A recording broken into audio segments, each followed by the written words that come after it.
Olá, investidores! Continuando aqui a nossa série sobre os FIIs, né, os fundos imobiliários. Se liga numa coisa, esse vídeo aqui vai ser curtinho, vai ser basicamente para te dar uma noção de uma pegadinha, de certa forma, ou de um ponto de atenção para você se ligar, normalmente em um desalinhamento de incentivos, né, um conflito de interesse, de certa maneira, em fundos como esse, porque as gestoras, às vezes elas podem estar mais preocupadas em vender cota do título do que efetivamente garantir que os ativos que elas estão investindo são efetivamente bons. O que isso acontece? Vamos tentar entender um fundo padrão, tá? Um fundo aberto no mercado. Quando ele cresce muito, ele acaba virando um navio, um trem grande, pesado, difícil de mover, de mexer para um lado para o outro. Ou seja, o gestor ele fica limitado na capacidade que ele tem para alterar o rumo do fundo. Se isso acontece, o negócio começa a ir mal, as pessoas começam a resgatar. O fundo começa a sofrer um monte de resgate, né, dos seus cotistas. O gestor vai perdendo tamanho do fundo, o fundo vai diminuindo de tamanho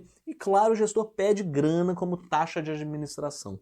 A gente já viu coisas assim acontecendo no mercado, né? Fundo, sei lá, reduzindo 90% do seu tamanho e fazendo com que a gestora perdesse, então, 90% da taxa de administração. Ou seja, os gestores eles têm que ficar o tempo todo ligados, preocupados ali em gerenciar bem qual é o tamanho ideal desse fundo. Isso acontece num fundo aberto, de mercado padrão. Um fundo imobiliário não. Um fundo imobiliário ele é bem diferente, porque como ele se trata de um fundo fechado, você não pode fazer esse resgate de qualquer jeito, né, a qualquer momento. Você só sai dele efetivamente se ocorrer a venda da cota para uma outra pessoa, no preço que a cota está sendo negociada no mercado. Então, o máximo que um gestor perde em termos de taxa de administração seria o que acaba acontecendo, né, em termos de desvalorização do fundo, essa queda dessa cota, que normalmente não chega em 90%, nem perto disso. Então o que acontece? Os gestores acabam sempre focando em aumentar o tamanho do fundo, porque ele ganha a taxa de administração quanto maior for o tamanho do fundo, e ele vai ganhar essa taxa meio que eternamente, enquanto o fundo existir. Eternamente entre aspas, tá? Por favor, bem entre aspas aqui. Então, por lógica, o gestor começa investindo no ativo que ele achar o que for o melhor possível, o melhor disponível. Ele vai investir ali. Mas o fundo continua crescendo. Lembra, ele quer vender cada vez mais, quer ampliar cada vez mais. Então ele vai ter mais dinheiro. Então ele investe no segundo melhor. Mas o fundo continua crescendo. Então ele investe no terceiro melhor.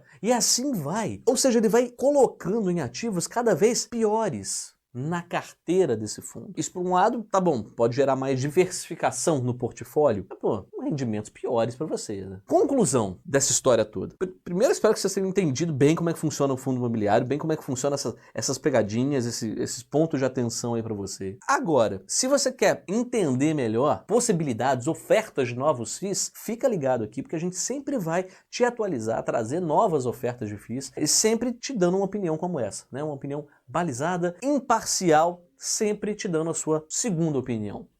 Até mais.